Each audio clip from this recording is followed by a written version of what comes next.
What's going on, everybody? Welcome back to Marsh Talk. Today's episode is one that is dear to my heart. It's a topic that I've been itching to talk about, have an episode on, probably going to have multiple episodes on, but it's one that needs to be talked about. It's probably the biggest issue going on down here in South Louisiana.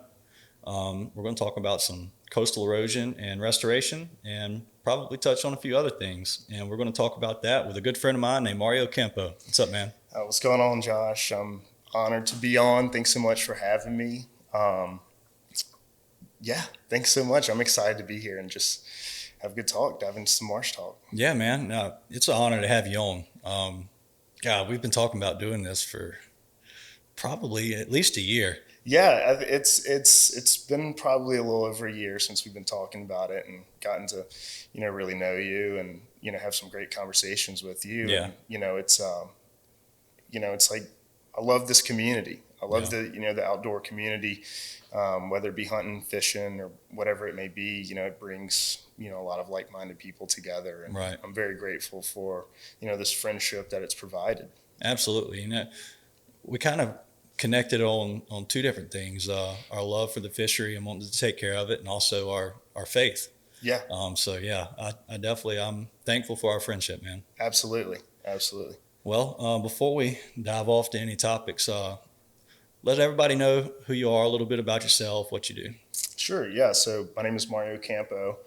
I'm a wetlands ecologist. I got my bachelor's in wetlands ecology from Southeastern Louisiana University, where I went on to get my master's in wetlands ecology. During that time, I worked several years, in environmental consulting, mainly on the regulatory side of things, Hmm. doing regulatory and permitting, and focusing on mitigation banks and things of that nature with wetlands. And then I was really, that kind of grew. I had an interest in wetlands, and Hmm. kind of like anybody that's born and raised here, we know kind of the land crisis going on. So I really wanted to dive deeper into that, and so I got my master's focusing, on coastal restoration and restoration ecology specifically. And so a lot of my most recent research has gone into how we can leverage open access data that is, collected across Louisiana's entire coastal, all of the coastal wetlands across Louisiana, Yeah, and figure out how we can dive deeper in a more cost efficient, time efficient way to better assess these systems and hopefully make some better informed management decisions moving forward. yeah, absolutely. Now, let's back up a little bit. Where did this passion for our estuaries and the outdoors in general, where did that begin for you? Probably sitting between my dad's legs as a young grasshopper, as he would say. We'd be in a little flatboat in a gravel pit, or down in Man Shack. My Hmm. dad's a professor at Southeastern as well. Okay. I kind of followed in his footsteps. He studied wetlands and really the effect that saltwater intrusion had on bald cypress and things like that. So getting to be out there with him, whether we were in the woods hunting or fishing, or getting to go out to some study sites with him, it really grew that interest. And like you said, as a man of faith, like that's like many, that's getting to be out there, is really where I found a lot of peace for myself. I have a daughter of mine, and so it just being out there really helped me get over a lot of things and Yeah. get through a lot of things and find my peace. Um, I was thinking back, 6 years ago, I was a construction management major, trying as a washed up baseball player in college, trying to follow the dream. I realized very quickly I was not supposed to be in construction management. COVID hit. Um, a little after that, I had my Hmm. daughter, and I was like, man, I need to do something. So I came back home, felt like God led me home, and I worked on the water a little bit, and I was like, man, I need to figure out something. I need to do something. I need to, what do I want to do? Hmm. And I was like, I've always had, I've always loved being out here on the water. I've always loved just being outdoors in general. So I was like, I'll pursue biology. And I avoided it for the longest time, like I said, because, Dad did it. And I was like, I wanted to kind of branch out from that and see what else was out there. But, I quickly realized that was my calling. Yeah. And I enjoyed every second of it. It wasn't easy. I was kind of a subpar undergrad. I had alternative interests at the time, just, I'd skip class and go fishing, so, if it was a north wind and, 30 degrees, I was probably going to be in a tree somewhere. So as a young dad, I had a lot of growing up and maturing to do through undergrad, and grad school was never on my mind. Right. Pursuing that was never on my mind.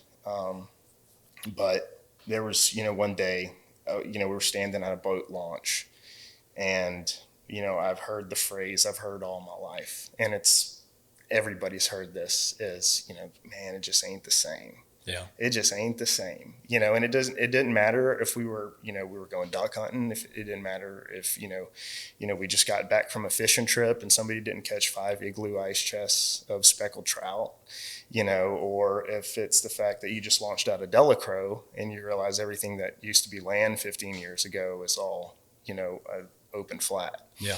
And so I was like, you know what? I don't know much of nothing right now, but I do. I want to know more. How can I pursue this? So I was really interested in fisheries, and I was very close to going to Southern Miss to study, some different fishery sciences. I was interested in red drum. I was interested in bull sharks. I didn't know what I was wanting to do. I was like, I just want to get out there and figure something out. And there was an opportunity that came available at Southeastern studying wetlands. And I was like, man, I got my bachelor's in it. I was like, I can go straight into this. And it was a fantastic ride. I learned so much from it. The people there in the biology department, very dear to me. And, I'm very grateful for everything that I've learned from them, along the way. And like I said, man, you put your faith in God and he's going to lead you where you need to be, even whenever you feel lost as a goose. Yeah. So I'm very, very, very thankful for, where he's led me, today and that, I'm in the position where I get to share what I've loved and what I've learned along the way. Yeah. Yeah, for sure. You kind of alluded to it a little bit of, that is something we hear all the time is that, man, it just ain't the same no more. Yeah. You drive over, man, I'm not that old. I'm 34 years old. And yeah, you drive over LA1 Bridge going to Grand Isle, and the land that used to be there's not there, Yep. And it definitely, when you spend a lot of time in that fishery and that ecosystem, you fall in love with it. And at least I know for me, and I believe for you too, you want to do something to make a change and stand for something. Yeah. And it was awesome to see that you decided, man, I'd like to go to school and learn more about it. Because ultimately, I feel like that is how the more you learn about it, the more you'll care about it, Yeah, and you don't have to go to school to be able to do something about it. Right. We have guides that are out on the water, 250 plus days out of the year. Mm-hmm. We have, our everyday recreational guys that, go out every weekend they can, or when the wife will let them, whenever, and, each and every person can do something. And, and that's the thing. But the key to that is finding the resources and the outlets and the contacts to put forth that interest to, of what you want to do something about, and it's like, really what that is just getting in contact with your local agencies, your state agencies, your legislatures, getting in contact with, the decision makers, as well as, the different entities that are formulating these different policies and projects, that are directly affecting what, you're passionate about. Right. And so that's the thing is like, everybody has a voice. Everybody needs to use their voice. And it's best to use your voice whenever, you're informed on the subject matter. And, when it's time for that elevator pitch with whoever it needs to be, whether, like I said, it's a legislature or it's a person in one of those agencies, that you're able to have a well-informed conversation with them, and be able to express your interests. And by doing that, you can really follow along on the actions that they're taking, to implement, whether it's a new policy, going towards new management or restoration or anything of that matter. And, you can go communicate that to people in your community and, advocate for these issues and really grow that voice, grow that community that's supporting or going against, good or bad management. Yep. So, yeah. Yeah. Kind of like I was saying, you hear all the time that it's not the same anymore. And Ty Hibbs kind of brought this phrase to my attention, of the change in baseline theory, of what I think is normal isn't what was normal for the generation before me. And then the same thing goes to the generation before them. It is getting worse, but it's not as bad as you even know it was, because it's constantly changing. And where it is when you began to where you are now, it's just completely opposite, Right. So let's kind of start from the beginning. How did we get in the situation we're in now with the coastal erosion? Okay. So let's take it. That's a broad question, I know. No, it's so coastal Louisiana. Okay, coastal Louisiana was built by the Mississippi River. Right. Okay, and you look all through history, the Mississippi River meandered all across coastal Louisiana, and until it finally found its last channel, which is the channel it's in now.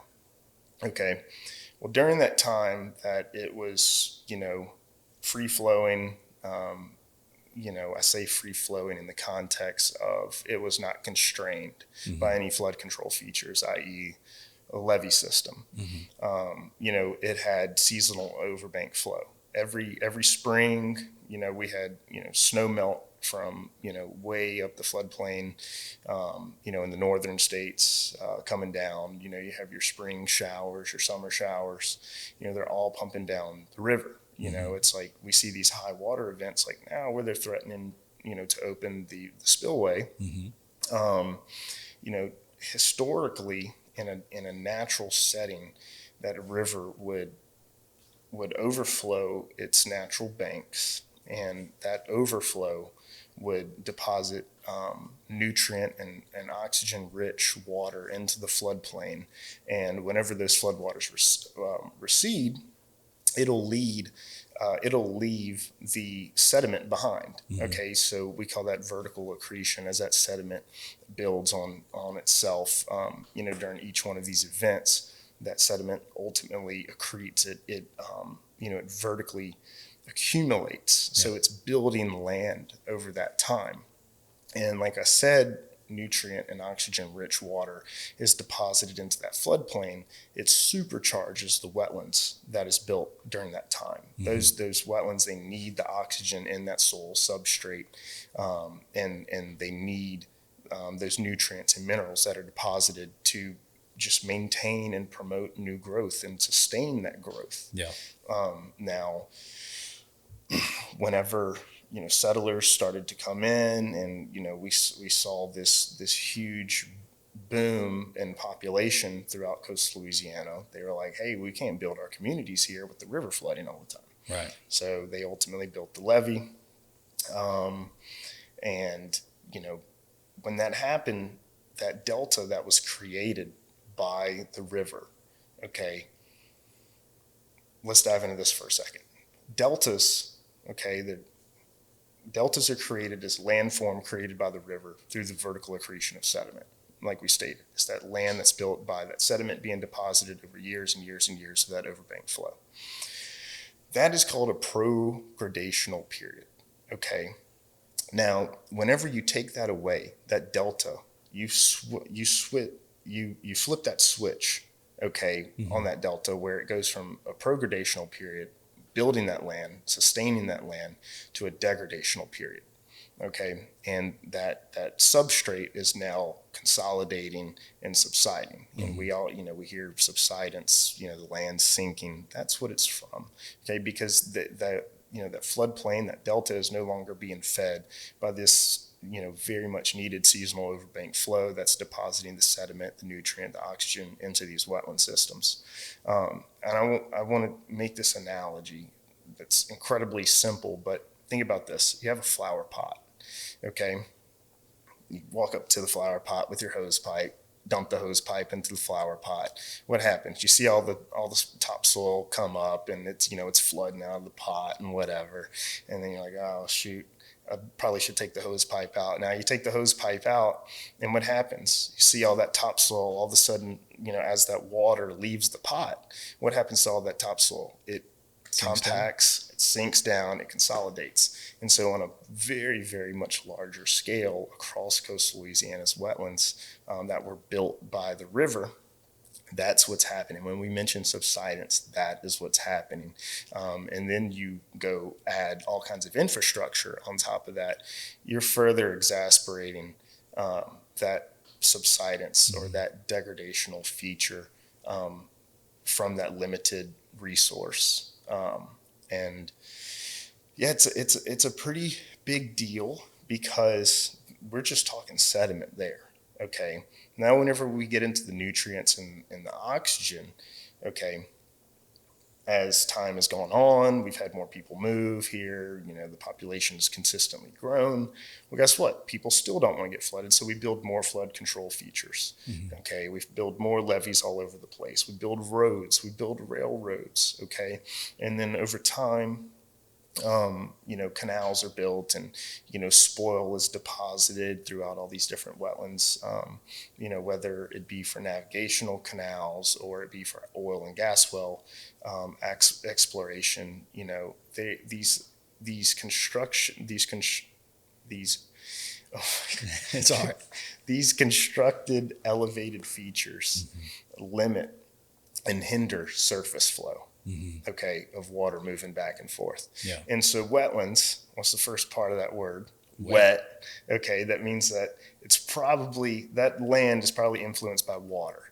Okay, and so that's what it is. We understand that hydrology, okay, is the heartbeat of these wetland systems. And so, especially here in coastal Louisiana and in riverine influenced systems, surface flow, okay, the movement of water across the surface of the landscape is the most critical component of all hydrologic processes, and that takes into account precipitation, groundwater, tidal flow, evapotranspiration, which is evaporation from land surfaces and transpiration from vegetation leaves. But like I said, the most critical is the movement of that surface flow. And that's because say we get a big rain, okay, there's a lot of water on the landscape and it's moving across, and it's going to eventually find its way to a wetland, okay, as it's moving across that gradient, that elevation gradient, okay. And as it's going across that landscape, it's picking up different minerals, sediments, and as it's bubbling and gurgling, it's picking up oxygen, okay. And that's needed to sustain these systems. The plants need continuous nutrient input. They need the substrate needs continuous oxygenation, and to combat the subsidence, we need consistent sediment deposition into these wetland systems. Now, step one is that water has to get in. Right. Step two, the water has to get out. Okay, so think about this: is you have a bunch of these different elevated features all across the landscape. You may get a high water event where that water gets above these elevated features and into these wetland systems. But if it's not able to get out, well, guess what? It just sits there. Yeah. And we call that impoundments. These wetlands have been impounded. And if that water just sits on there, well, guess what? The nutrients then become exhausted. The suspended material just sits there. or the suspended sediment, falls out. It's there, but the big kind of bad factor is the fact that oxygen doesn't like to move through standing water very well. Mm-hmm. And if you have, kind of a deeper impoundment where this water, is over, a foot to 2 feet not moving, well, then what we know is this redox cascade happens within the soil substrate, mm-hmm. Where you see, different nutrients that are there, whether it be nitrogen or phosphorus, it's no longer available to these plants for uptake for plant growth, because denitrification happens, and ultimately at the end of this cascade you get hydrogen sulfide which is created, and that is extremely toxic to plant roots, and then ultimately methane's created, and that's why, a lot of our wetlands smell like farts, right. So that's the thing is we created these impoundments through all of these different features, whether they were, flood control features, levee systems, railroads, roadways. We have impeded the natural hydrology of these wetlands. And so it's just one of those things where it's like, hey, what are we going to do? Mm-hmm. Or we have communities that are built all next to these things. So it's like, it kind of comes into this conversation of, it's like, hey, this wetland is, it's kind of starving. It's really starving for, these nutrients, and sediment and oxygen. But it's like, if we increase the surface flow, if we try to alter the hydrology that is, that was existing there when that community was built, then, are we going to risk flooding that community now? Because what that means is that we're altering the surface flow through there. You alter surface flow, then you risk, where's it coming from? Where's it going? Are we flooding somebody downstream? Yeah. Are we going to, is this going to back up, or are we going to flood the community that's, right here next to it? Mm-hmm. So in a perfect world, that water, that surface flow would enter that wetland. It would stay there for 2 weeks, and that whatever specific volume of water that is, it would then discharge from that wetland, and then some duration of time later, you'll get more water enter in, or you could have some continuous throughput where the water's entering and then it's exiting, and that wetland's able to sustain, and it's ultimately resilient. Yeah. But the problem we have across much of coastal Louisiana is that we've essentially isolated many of these wetlands. Mm-hmm. You can look at much of the wetlands around Lake Marpaw. You look at that and you're like, man, this is a vast area. This mm-hmm. is a very large contiguous area of wetlands. It's like, how did we isolate that off? Yeah. Well, you look into it and you say, wow, there's all kinds of canals cut in there. There's all kinds of spoil banks cut in there. And so whenever you get to really diving in there and looking, you're like, this area is still, no matter, even though it's this huge area, it's still restricted from its natural hydrology, and it's degrading. Yeah. So it's a pretty big issue, but it's a simple issue. It's the fact that humans came in and we severely altered the natural hydrology, and now we're trying to figure out how to fix the hydrology without flooding everybody. Mm-hmm. And that's a big issue. Yeah, very big. And that's kind of just one part to it, at least for closer down to the coast, right? Because the other part of that is saltwater intrusion, mm-hmm. right? Yeah. What can you tell me about that? So saltwater intrusion is definitely,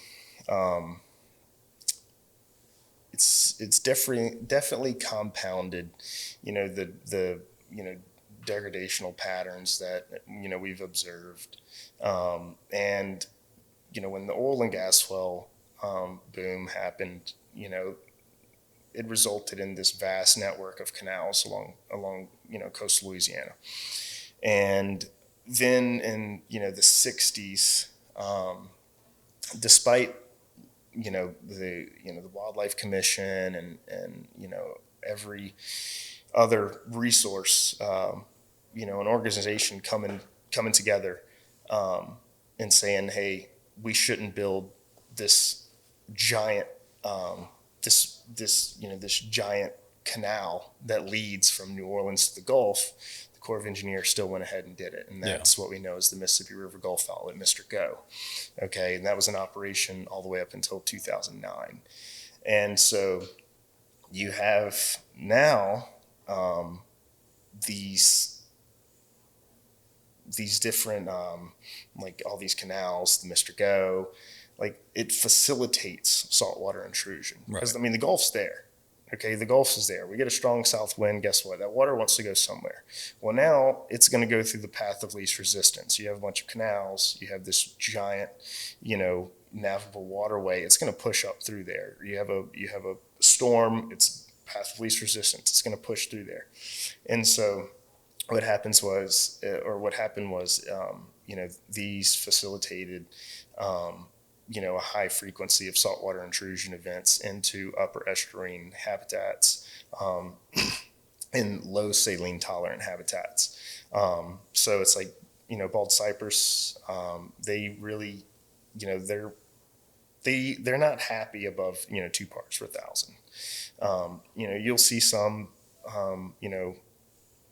alive above that, but once you get above that, they get pretty unhappy. And whenever you start looking at a lot of these other freshwater vegetation species, they really do not tolerate high saline, the presence of high salinity water into their systems. So through the years, through different storms and sustained winds and things like that, the presence of that high salinity water into these upper estuarine habitats really resulted in high mortality events of a lot of that fresher vegetation. Yeah. And so what can be seen is going towards New Orleans off of I-10, you can see just that graveyard of cypress trees. You see all those snags. Off of Bayou Lutra, you can, over in Hopedale, you can see, going down to Hopedale, you can see all of, all the skeletons of all the old live oaks. And so that is, that's a result of that saltwater intrusion. And it's, that saltwater intrusion it's persisted, especially as we've lost more land. It's been able to encroach more. And it's definitely wreaked a lot of havoc. The Mr. Go is actually regarded as the biggest man-made environmental disaster ever. It's only rivaled by the BP oil spill, and that's because it inflicted over $1 billion of damage to New Orleans East. After Katrina. And so, as well as when the Mr. Go was in operation, the Lake Pontchartrain, despite, people catching speckled trout and redfish on the west side of Lake Marpaw and, just destroying the specks and reds, in Lake Pontchartrain, the records and the studies showed during that time that was actually one of the lowest statuses of both of those lakes because of, the presence of that high salinity water there. Those are supposed to be, upper estuarine habitats, so a lot of the submerged aquatic vegetation couldn't persist in that high salinity water. A lot of the benthic organisms could not persist in that high salinity water. So, and a lot of, you lost a lot of the trophic cascade. You lost a lot of that food web because a lot of those organisms could not persist in that high salinity water. So it's like, you would get, big pushes of game species in there, but the overall ecosystem health during that time was actually in jeopardy, as well as many of the communities, the surrounding communities. And the Mississippi River Gulf Outlet was, I think it was like 100 yards wide when they first constructed it, and now it's it's much wider than 100 Much yards. And, just west of it, it's called the Central Wetlands Unit. And it was a very large area of bald cypress, water tupelo, live oaks, and that was one of the areas that received a lot of the spoil deposits from the from the excavation of that canal. And over time, it became one of those areas that would be in that flood area of the Mr. Go. And so that, that high salinity water going into that historically fresh environment, it resulted from, one of the largest old growth forest wetlands in the area to become nothing but a fragmented marsh over time. And so the way that persists over time, where you're like, okay, well, the Mr. Go's closed, like, why can't y'all plant a bunch of trees and it just go back? Well, going back to natural hydrology, surface inflow and outflow. Okay, so the soil is naturally a reduced environment. That means that, if you're an ion or something and you go in there, it wants to hold on to you. Mm-hmm. That's nature's mechanism of, nutrients, minerals enter in the environment. It wants to hold on to it, so the plants can take it up. Yeah. Well, salt is an ion, right? And whenever these high salinity waters will enter these systems, long after the salt water recedes, those salt ions that are deposited into that system will bind, to that reduced soil substrate, and it will stay in those systems for a very, very long time. Even in the systems that have, pretty frequent surface flow through them, it takes a long time, for those salt ions to be flushed out of those systems. Yeah. And this is observed all through the Pontchartrain Basin, well up into the basin around Lake Marpole area, and as well down by the Central Wetlands Unit, where it's 2025 now, and we're just now able to have, increased survival rates on tree plantings that, were largely affected by the interstitial soil salinity, through those systems over the years. Like, we take salinity measurements all the time, and the water salinity may be 0.5 parts per thousand, and the interstitial soil salinity may be 7 parts per thousand. Big difference. Yeah, and like I said, you want to go plant a cypress tree there. He's going like, "Hey man, I'm frying," like I need some help. Yeah. And so a lot and a consequence of planting, like bald cypress in some of these areas that have higher interstitial soil salinities, even if it's 4 through 6, is they'll have dwarfed characteristics. Mm-hmm. And so there's a lot of prior plantings that my dad did before I was born, that we go visit and may monitor to this day. Mm-hmm. And you're taller than the tree, and the tree is 25 years old. Wow. It's pretty incredible. So saltwater intrusion is a very big deal. There's a very taboo word to many that is used to combat that. Yeah. You want to take a guess? Shoot. Diversion. Freshwater diversion. And there's a place that starts with a C that was used as an experiment for this, Carnarvon. Okay, and so Carnarvon is kind of this poster child for diversions, and it's essentially a what not to do. Okay. And they implemented that freshwater diversion to combat the saltwater intrusion into that area, and that's why freshwater diversions were developed. It's like you take a bunch of fresh water, you're fighting iron with iron here. Yeah. Okay. The salt water wants to enter. All right, we're going to pump a bunch of fresh water through there.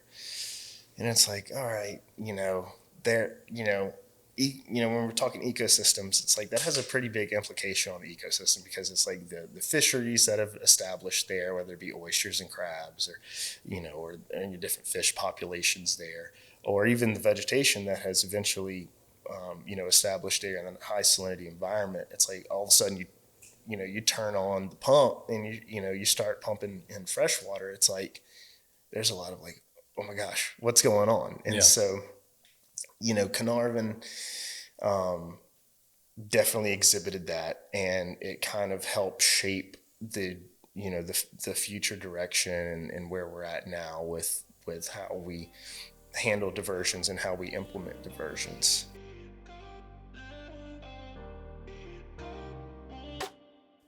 Topwater Co. is a premium online retailer for your tackle and gear needs.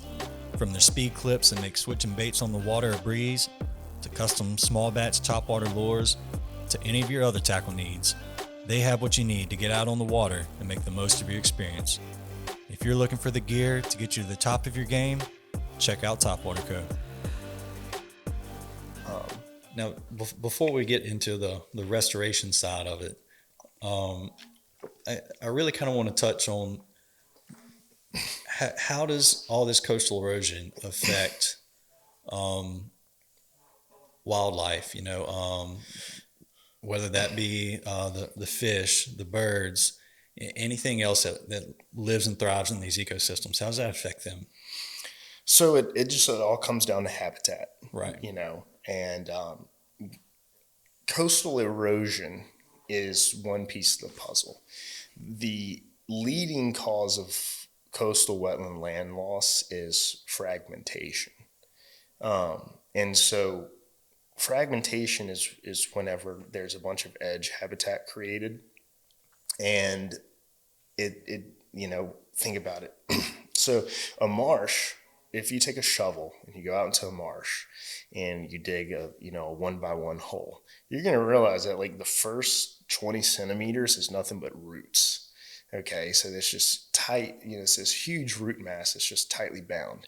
And that is essentially just like stitching the coast, like all of coastal Louisiana together. Mm-hmm. Okay, now say there comes, a strong storm or a saltwater intrusion event into a fresher area where you have some sort of mortality, or like I said, a storm surge comes through and maybe breaks some of that area up. Well, you're breaking up that stitching, you're right. breaking up that hold. And so you're creating a bunch of, essentially more edge habitat, even if it's not, on the edge of a waterway. It may be, on the interior of that wetland. But it's, it's broken up. It's on, it forms a mosaic of whatever that habitat is. And so over time, that is what happens is you might see this fragmented marsh eventually turn into, open water over the time, because of, like we said, really to understand this a little better, we can back up and kind of talk about the state of coastal Louisiana and its wetlands. But like I said, these areas, especially fragmented marsh, they turn into open water. Mm-hmm. And, like I said, a lot of, the listeners can, they've been to Delacroix, Myrtle Grove, Grand Isle, like you see that, yeah. Like you can be running, down a channel, looking down at your Simrad, and you're like, there's brown all around me, on my chart. But whenever I look to my left and right, I'm in the middle of a bay. Yeah, this used to be an island and you're in open water. Yeah, so taking a step back here to better understand this. Okay, so like we said, the natural hydrology across all of coastal Louisiana essentially has been severely altered. Okay, and that is through the extreme alteration of surface flow. Okay, either the surface flow can't get into the wetland, or once it gets in, it can't get out. Mm-hmm. And we see these degradational processes happen because of, hydrogen sulfide created kills the roots, or the plants can't receive enough nutrients, things like that. And we're also breaking them apart with, urbanization, whether it be railroads and roads or things like that. Yeah. Okay, so since 1932, Louisiana has lost 1.2 million acres of coastal wetlands. And to put that in perspective, you can create 2 Rhode Islands with that land loss. So the state of Rhode Island is roughly like 600,000 acres. Mm-hmm. So we've lost, over 2 state of Rhode Island's worth of coastal wetlands. And in the Pontchartrain Basin, since that time, the land loss has been, persistent, as well as in the Atchafalaya and the Barataria. Now, I know the Atchafalaya Delta is building a little land, but, compared to the land we've lost, it's really an uphill battle here. Right. I'm going to talk about the Pontchartrain Basin here because that's where, majority of my research has been. The Pontchartrain Basin has accounted for over 10% of that accounted land loss since 1932. And across all of the different basins, there's a negative linear relationship between land coverage and years. So we know that, as time goes on, we're consistently losing land. And this is still accounting for coastal restoration efforts and all of this, which we can get into later on. And so, the upper Pontchartrain Basin around Lake Marpol, western Lake Pontchartrain, after the second Great Fire in Chicago, they needed to rebuild Chicago. So where they came down here. And they harvested like 90% of our old growth bald cypress water tupelo forests to rebuild. And so what that resulted in was a ton of canals and wagon wheel networks throughout the old forested wetlands. And eventually some of that regrew into, less productive second growth forested wetlands. And a lot of that habitat, especially on the land bridge between Lake Marpol and Lake Pontchartrain, eventually converted into just marsh, whether it's bull tongue marsh or some of that on the Lake Pontchartrain side is a little bit of Spartina marsh. But what we see is that, the net primary productivity and the biomass that is, in these systems is, it's in a linear decline. Yeah. My research showed, and it supported, much of the literature that, especially over the last several decades, is that, we're consistently losing land. Our marsh is turning into fragmented marsh. Our fragmented marsh is turning into open water. And that our forested wetlands, especially our healthy forested wetlands, they're hanging on by a thread. And a lot of those healthy forested wetlands are being converted to kind of these open canopy forested wetlands where you're seeing, kind of a consistent mortality rate in a lot of these woody vegetation species, where these forested wetlands are ultimately being converted to like scrub habitat. And then it's kind of this degrading cascade from forested wetlands to scrub to marsh to fragmented marsh to open water. And so that ties into the coastal restoration of, and restoration is a very, very misleading word. Okay. We cannot restore what was 100 years ago. No. There's no possible way, because guess what? We're not going to go stick, 100 pounds of dynamite on the Mississippi River levee. We'd first off get all thrown in jail, but then we'd flood out a bunch of communities. Millions of people. Yeah. Millions and millions of people, okay? And these are all wonderful people with wonderful livelihoods. So it's like, how in the heck do we balance, keeping the land we love, not letting the sand slip through our fingers, but also not taking away the livelihoods of all these people, especially on the coast that, whether, they have an accounting job and they just live down there, or if they're a crabber or an oysterman. So that ties into, a lot of the restoration work that is headed up by the Louisiana's Coastal Protection and Restoration Authority, CPRA. Every 6 years, they come out with a master plan. Okay. And the coastal restoration projects within that master plan, they're typically nominated by QIPRA, which is the Coastal Wetlands Planning and Protection Act. And, different academics and, from different universities and people of the community, different, private entities, they'll come together and, they'll identify different issues and concerns come together, formulate a plan, or bring up different studies that have been done and try to identify areas that are pertinent for some sort of ecological intervention. Yeah. And the reason I want to emphasize the community in there as well, because CPRA goes around and has all kinds of town hall meetings throughout the year across all of these coastal communities, because they want to hear from the community, like, hey, like, what's going on, what can we address from your concerns, because coastal restoration is really broken up into two concepts. You have fighting land loss, and then you have fighting flooding and storm surges. Yeah. So it's like protecting the community, and as well as trying to combat land loss and try to maybe build land. But it's definitely a feat. It takes a lot of manpower. It takes a lot of money. But there's been a lot of novel efforts that have been put forth, and I think over the last decade or so, we've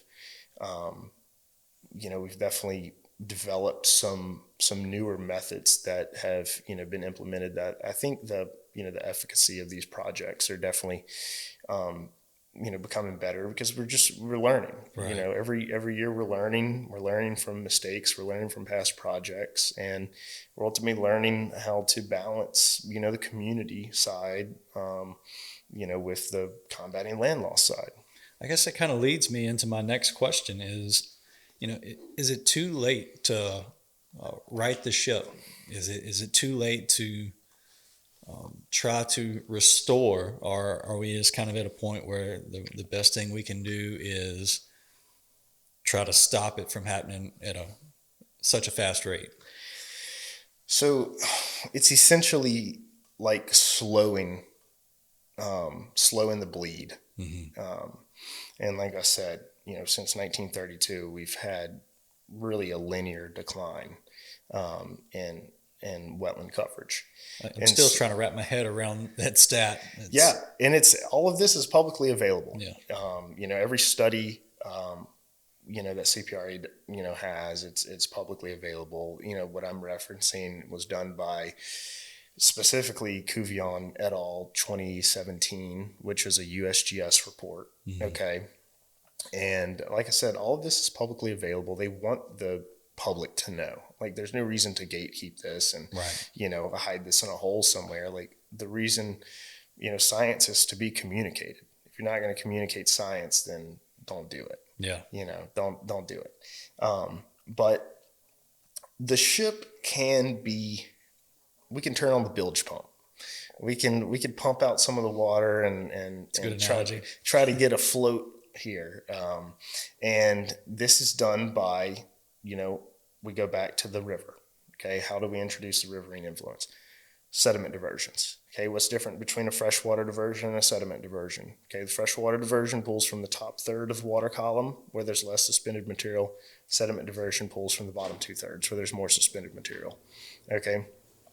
And what they do is, the sediment diversions are intended to pump out into areas that are in close proximity, that were historically influenced by the river, and they're operated only, they're supposed to be operated only during the historic flooding of those areas. Mm-hmm. And say the two that are of kind of the biggest popularity right now are Mid-Breton and Mid-Barataria. Okay. And they're on either side of the river. One's on west, one's on the east side of the river. They're kind of like sister diversions right next to each other.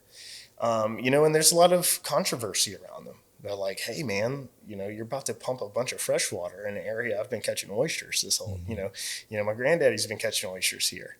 And it's like, wow, you don't want to step on toes, but it's like, before your granddaddy was catching oysters there were live oak trees growing there, Goes back to that change in baseline theory. Yeah. And we'll touch on that in a second, because that kind of ties all this together.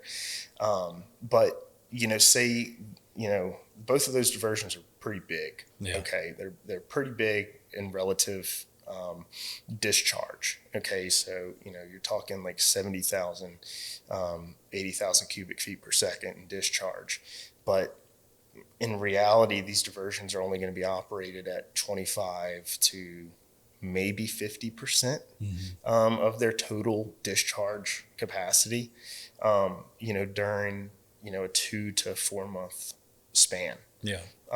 It's very different than, say, Neptune Pass or something like that down the river where, it's an area that just blew open because the river said, I want to go that way, and it's flowing wide open nonstop. And that kind of the reason they may operate at only 25 to 50% is the flow rate. If the water's moving too fast, well, that suspended material won't be able to fall out and vertically accrete. Those nutrients, that oxygen won't be able to be deposited into that area. Okay. So they want to be able to regulate that discharge in a way that it manipulates the flow rate. So it can effectively, build land, accrete land, rather than just pumping that stuff out, into a bay or wherever where it just spreads out and doesn't do anything. That's like, we look at Neptune Pass, like it's just now being documented as building, some land, after as long as it's been open, running wide open. And the reason for it is because that water's just pumping through there 24/7 at 100 miles an hour. And it's taken so long for that, sediment to finally catch up and fall out and vertically accrete over time. Now, on the flip side of that, everybody's like, why can't we just dredge everything? Why can't we just dredge and fill? Okay. Well, I like to call dredge and fill is like you're making a bowl of oatmeal, okay, because that's what you're doing. The way dredge and fills work is, they may find an area that, it's maybe closer proximity to a community where, they don't want to implement the diversion, or it may be a smaller restoration area. Or it may be an area that's, far removed from riverine influence, in the sense that it wouldn't be smart, or it wouldn't be, I shouldn't say smart, it wouldn't be feasible to have a river diversion influence, that area of interest. So what they do is they get some excavators, and they'll essentially like excavate a polygon around whatever, area that is, whatever restoration area that is. And the reason they excavate that polygon is they build kind of a ring around it, so that they can, they create a bowl that they can deposit their fill material into, where, they're getting that fill material from some borrow area out, in the bay or wherever, area that's kind of local to that. Now, the problem with that is that, dredge and fills really only last like 30 years. Think about it. Like you're taking fill material and you're relocating it, and you're putting it on the surface of the area that's, we know it's still subsiding. It's still subject to all of the different environmental variables that are occurring and that resulted in it being in the condition it is now. So that's your Band-Aid on a bullet hole there. It looks good. It sounds good. You tell people you got a Marsh creation, and, it's quick results. They see the machinery out there. They see where the money's going. And, within a year, you're like, holy smokes, like what used to be kind of open water, or used to, kind of not look so good and be maybe some fragmented habitat. It's now, a swath of fill material, which ultimately you'll start to see vegetation grow on it. But you can get on Google Earth and find some old dredge and fill areas, simply by finding polygons all through the coastal wetlands. And you look over maybe a 20-year period or so, 30-year period or so, and you realize that it eventually reverts right back to its initial state. Okay. And another thing is, so The delta, it's an alluvial plain. It was built by the river sediment. Okay. Now, above that alluvial plain, we have, which is really above, say, like I-12, I-10 corridor. You have the Pleistocene terrace, Holocene plateau. What that means is it's these different geologic formations where you go from bedrock to an alluvial plain. Okay. And so think about it. You have this hard surface here on, the Pleistocene terrace, and then you have this soft alluvial plain.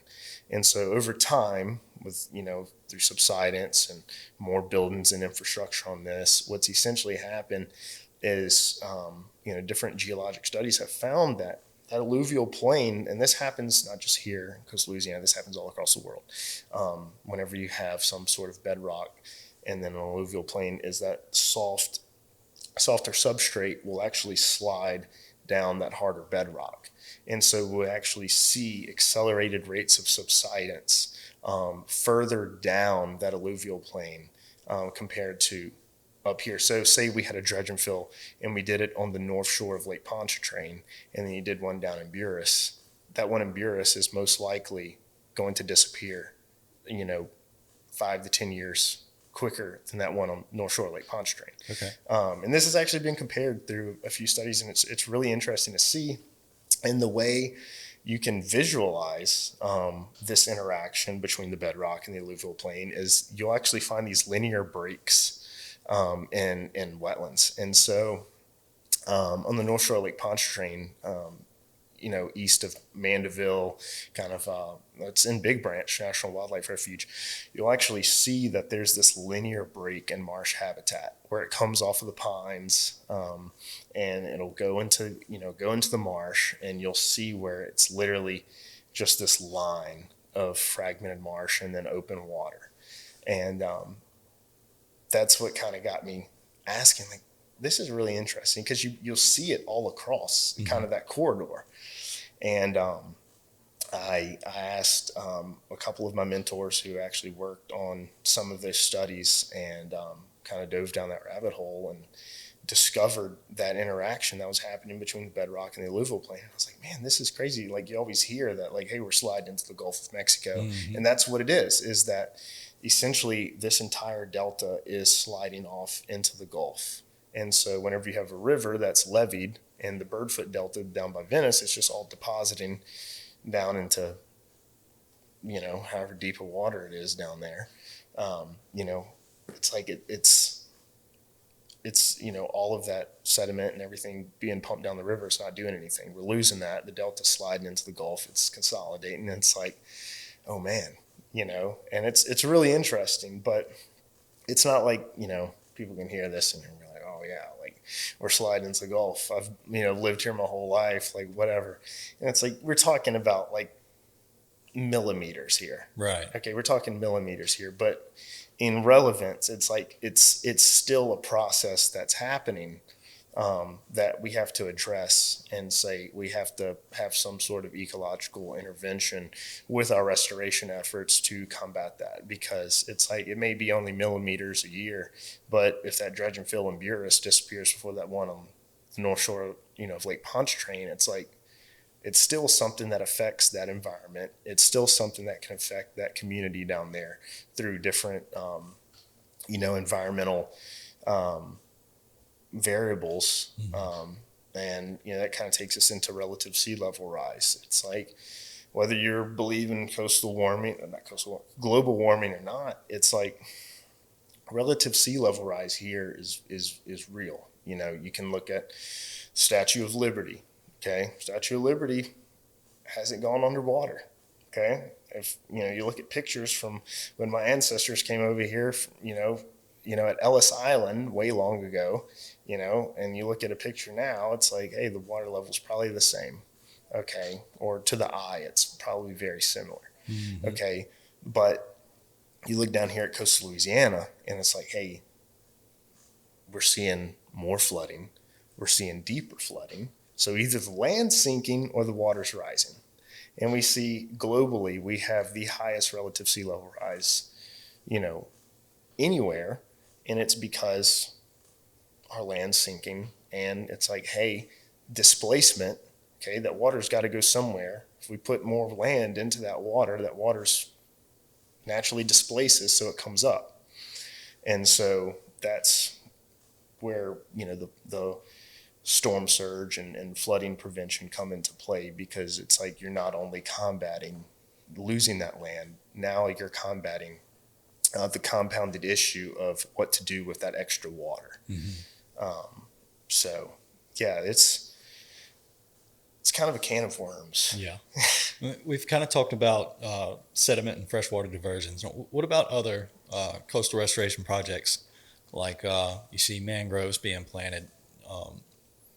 Is that successful methods of trying to change coastal erosion? Um, yeah, mangroves are very temperature dependent. Mangroves do not like cold weather. So if you get a cold snap, as in like a freezing snap, you're not gonna like it. But that kind of goes into the fact that we used to not see mangroves, really anywhere over here. And then over the last 50 years or so, we see mangroves all over the Texas coast. We're seeing more and more mangroves, down by Grand Isle. We're seeing, high survival rates of mangrove plantings down there. And that's great because, coastal wetlands are like this superstar when it comes to like wave attenuation or storm surge attenuation. And so, we know mangroves have, these really cool networks of, exposed roots. And so it's like whenever you see like a storm surge come through, or it may be a really windy day, an area with, a lot of fetch, and, you see the waves crashing in, rolling in, rather than, the soil substrate taking that brunt and, eventually eroding away. It's like if you can have mangrove roots, or if you can have, marsh grass there, or trees there, it's like those pretty much take the brunt of the force. And those act as like our shock absorber. Right. Like that's kind of like our natural shock absorber from, hurricane impact, storm surges, and things like that. Because it's like you can visualize this on a very small scale. Like if you, you're in a marsh, okay, and it's a windy day, and you see, you're on the windblown side, and you see, the waves coming in and crashing in,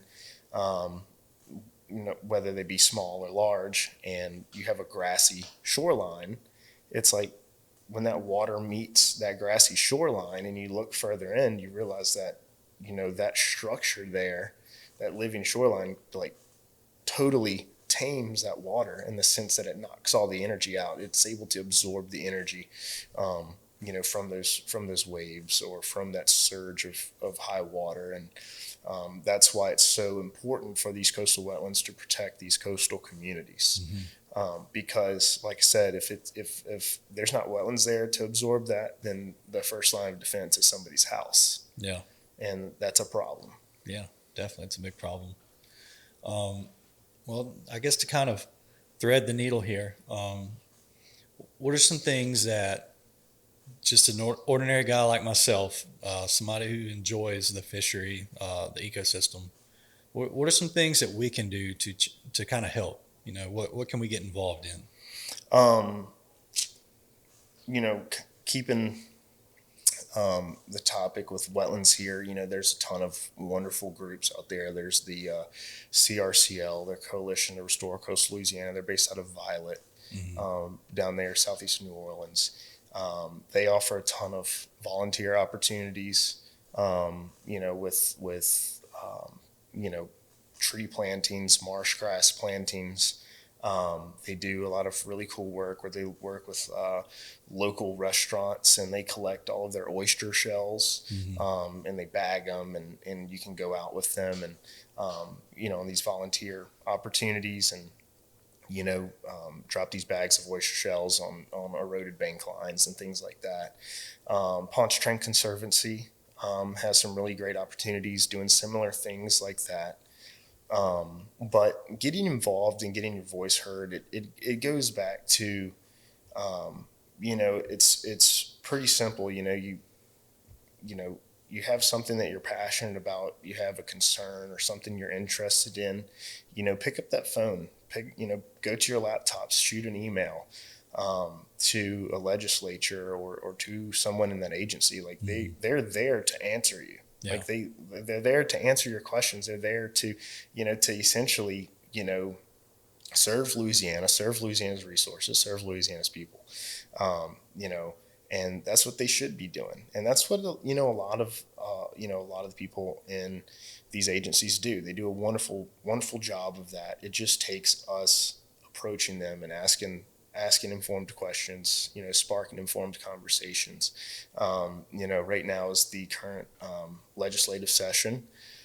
You can go to like lalegis.gov, to the legislative website, and you can look at the bills, House bills, Senate bills being proposed. You look at House of Natural Resources, and the bills will be titled, based on what theme they are, whether it's environmental, natural resources, things like that. Click on that bill and see. There was Senate Bill 124, which proposed taking scenic river protections off of several waterways in St. Tammany Parish for what was classified as a temporary time, but the time frame for that was 8 years, and it's like I don't know how many people would classify 8 years as temporary, Right. And so with that, that has all kinds of implications of, regulatory and, how these waterways are impacted. These waterways flow directly into Lake Pontchartrain. These affect our ecosystems as a whole, which encompasses our wetlands, our fisheries, our wildlife, things like that. So it's like, the community really stepped up there, and, voiced their concerns and their interests into that bill. And, were able to fight for the land in their backyard, for the fishery that they love, for the ecosystems that they enjoy, every day. And so it's just a matter of, taking the initiative to, take that concern and that interest, that passion you have, and apply it, and be able to spark these conversations. Yeah. That's like what we talked about today. It's like, hey, we're losing a lot of land. And what we found to be one of the simplest fixes to that is we call it gapping, where you'll put an excavator on a barge and they'll float down the waterway, and they'll literally just dig a gap into whatever spoil banker that is in the wetlands. And it's like, after a few years like this, we did this in Vacherie and the Lac des Salmon Swamp, and it's like this place just flourished. It went from this kind of sad, degraded area to this flourishing area that is, pumping out some of the highest net primary productivity in the last 50 years that is recorded. And that's like the most least expensive project ever. And it's like a lot of that was facilitated by members of that community saying, hey, we want to do something about this. And it forced, studies and new methods to be developed to say, hey, how can we do this in kind of a cost efficient way? And they found out it was highly effective. And that just, it shows the power of getting the community involved and, speaking up about, what's in your backyard, wanting to protect what you love. And I think, the redfish stuff really goes to show what happens whenever you speak up. So without a doubt, you have a voice, use your voice. That's what it's all about. It doesn't matter what you do. It just matters what you do with it. That's right. Well, Mario, I definitely want to be mindful of your time here. Is there anything that you would like to leave the audience with? Any advice, story, anything? So you're a kayak guy. You're a kayak, Primarily, yeah. Okay. So you'll appreciate this. So it's been a very busy spring, and I was like, I finally had an off day. I was like, I wanted to get out, see some new places, and so I set off east, and I was like, I'm gonna go on a road trip across coastal Mississippi and do some bank fishing, Okay. and it was beautiful. Got to see a lot of, and I was like nerding out over a lot of like, seeing some beautiful salt marsh. I was loving it. I was loving every second of it. Well, it was, this was last week. It was spring break for a lot of people. So there was a lot of people down there along the coast. And they had, the little inflatable dinghies you always see people have at the beach. Mm-hmm. I saw somebody with it, and I was like laughing because I remember, like growing up, always having one at the beach, and brought back memories and all, and I didn't think nothing of it. And so then I'm like down by one of these spots. I'm like fishing by a culvert, and there's just there's like, oh, it was beautiful. It was clear, gin clear water. There's a ton of bait in it, and like I could see just up across this bend there were reds pushing all up and down this bank line, and it was like just out of reach. I'm like casting, and like by this point, like I'd caught like a little trout, a little speckled trout, and I'd caught a little rat red, and Mm-hmm. it was a great day. I was enjoying it, but I was like, man, there's a big boy down there pushing, and I want to get to him. And by this time, it was lunch, and I was like, you know what, like I'll come back, whatever. And I had passed a store, that was selling, some like beach stuff and all. And I go in there, and because I was like, you know what, I'm gonna buy that dinghy.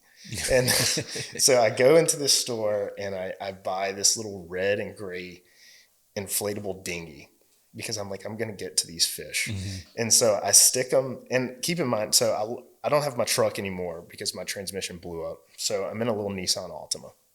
And so I stick this box with the dinghy in it into my Altima. I drive to this spot, and I see the bait. The bait's still moving here. I'm like, I know the fish aren't far. And so I'm on the side of this road, and I'm like by mouth blowing up this dinghy. And but like several minutes later, and I have asthma, so it was quite like I was like by the end of it, I was like praying to the good Lord that he wasn't going to take me right there. So by the end of it, I get this dinghy blown up, and I bail off into it with my one rod, and I have like this one plastic paddle, and I'm like paddling along, and like I'm like I'm not 12 anymore, so it's like I realize I've quickly outgrown this dinghy, and I'm like trying to like paddle along in it, and I'm like casting on it, and ultimately I never caught the fish. But when I turned around, there was like two cars stopped, and they were like, "What are you doing?" And I was like, "I'm trying to fish, man." And they were like, "I have never seen that in my life." And I'm like, I'm just trying to catch these fish, chase over these fish. But yeah, dude, it was something after that. I was like, you know what? I probably should just like buy a kayak. Yeah. Because the little beach dinghy, it was not cutting it. Yeah. But it was an experience. It's definitely something I probably won't do again. Yeah. But you went through all that because you love it, Oh yeah. You're ate up with it. You wanted to go enjoy catching those fish. Yeah, absolutely. And whether it was a dinghy or what, it was like, like you said, it's just, the true treasure is just being out there, just That's right. getting a chase after them. And, whether, you take off once every 2 months and get to go chase after them, or you do it 250 days out of the year, or, you're in academia and you study it, the true treasure is just being able to be out there and ultimately getting to share that, with people and being able to experience it yourself. So It's the memories, right? I said that to somebody today. A guy that I know, he fishes a lot of the tournaments I fish. Him and his son fished a tournament this past weekend, and his son fished on the back of his kayak. And it's a slam tournament, and his son actually caught a slam before he did. oh, nice. Well, his son placed first in the kids division, and he placed seventh in the regular slam division. And he made a post talking about how proud he was. And I'm like, yeah, that's what it's all about, Yeah. It doesn't matter the size of the fish you catch. It doesn't matter what place you place in a tournament. Those memories, especially for that kid, that's going to last forever. That's way bigger than any trophy, any fish you'll catch. Yeah. The memories are important. And kind of tying that into our talk, I know a lot of wonderful people who work, for the Department of Wildlife and Fisheries and for CPRA. And, a lot of those guys get a bad rap Yeah. because, just the fact that they work there. And, a lot of just, the public think that they're out to get them, whether it be for, a restoration project that they don't like, or if it be for, a management action they don't like. But at the end of the day, those men and women, they were that kid sitting on the back of the kayak. Exactly. They were doing it. They had an interest in it. They grew to love it, and they wanted to pursue it any way they can. And I can tell you, we, I know I can speak for myself. Like, we don't get paid the big bucks. Yeah. We don't get paid, more or less to make a decision or based on our results or whatever. We do a job, to serve the people of Louisiana, to serve Louisiana's resources. And at the end of the day, conservation is all about balancing that pendulum of the people, the stakeholders, and the resources. And it's, the resource use and the resource status. It's like, at the end of the day, we want that resource, whether it be the wetlands or a fishery population or a wildlife population, whether it be, game or non-game species. It's like, we want it to have, be a sustainable, more so, not just a sustainable, but a resilient population, a resilient ecosystem, that's able to, overcome adversities, as well as provide those stakeholders with the opportunity to enjoy those. Yeah. And it comes down to, it's like if you have 2 days to fish, one day's blowing 30 miles an hour and one day's blowing two miles an hour. Okay. Slick, flat, calm. It's like, which day are you going to go on? Both. Okay, both. But it's like, if you could only go on one, you would go on probably the slick, flat, calm day. Yeah. Okay.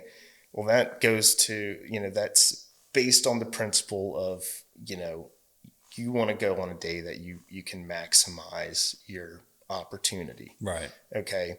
And so that kind of ties into utility theory, which goes into the basis of, conservation and, management, whether it be for wetlands or it be for, wildlife or fisheries. It's like, this utility theory, it's about, providing the stakeholders with, the maximum sustainable harvest possible, but also being able to promote a sustainable population, or, like I said, a sustainable ecosystem, a sustainable habitat. And as, time moves on, we realize that it's not just about being sustainable, but we want resiliency. We want a resilient, coast in the form of resilient people, resilient resources. That's right. So that no matter, what life throws our way, we're able to overcome it. Yeah.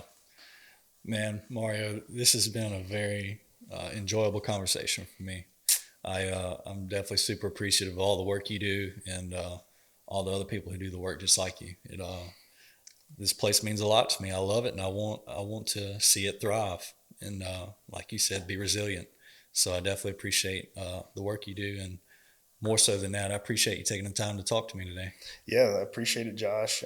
Like I said, what you're doing here is just important, if not more than what we do. Because, like I said, it's all about communication, and you provide a wonderful platform for, all kinds of, wonderful voices and backgrounds to come and share that, and, build that platform and advocate, and, hopefully it can, grow that community to, fight, motivate them to fight for what they're passionate about. So I appreciate, everything you do as well. I appreciate everybody that's sat in this chair that I'm in right now. I appreciate everything they've done as well.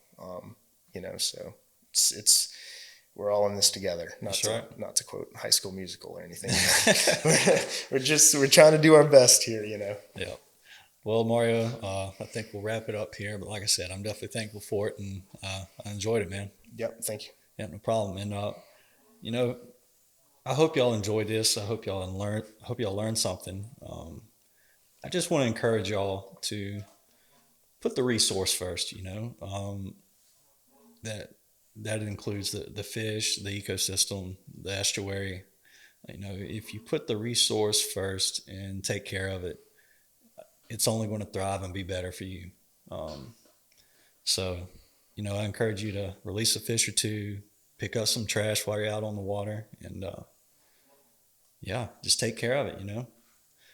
But till next time, y'all take care and God bless.